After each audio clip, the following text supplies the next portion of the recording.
C'est cette histoire invraisemblable qui souligne notamment la vétusté des prisons en France. Une détenue radicalisée, incarcérée à son retour de Syrie, a réussi à s'échapper de sa cellule de Fresnes en y creusant un trou juste en dessous de sa fenêtre. Elle a fait croire qu'elle était dans son lit en plaçant des récipients en plastique sous sa couverture.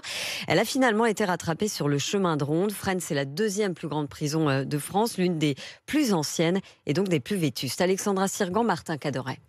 Si cette tentative d'évasion paraît rocambolesque, elle est loin d'être isolée, selon Wilfried Fonck, secrétaire national UFAP-UNSA Justice. C'est aussi arrivé dans d'autres structures tout aussi vieillissantes. La dernière en date de tentative d'évasion, c'était dans une prison de l'Est de la France où les détenus ont réussi à défoncer le plafond de leur cellule pour se retrouver dans les combles de l'établissement. Donc à partir du moment où de toute façon les détenus, dans l'immense majorité, sont inoccupés 22 heures sur 24, ils ont tout le loisir de pouvoir observer l'endroit dans lequel ils sont incarcérés et d'en trouver les failles. Des failles matérielles de plus en plus importantes au sein du parc immobilier pénitentiaire.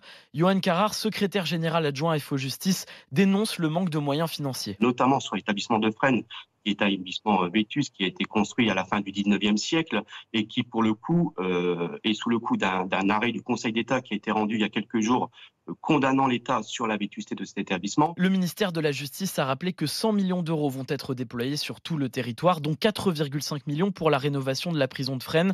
Les travaux débuteront dès le mois de janvier.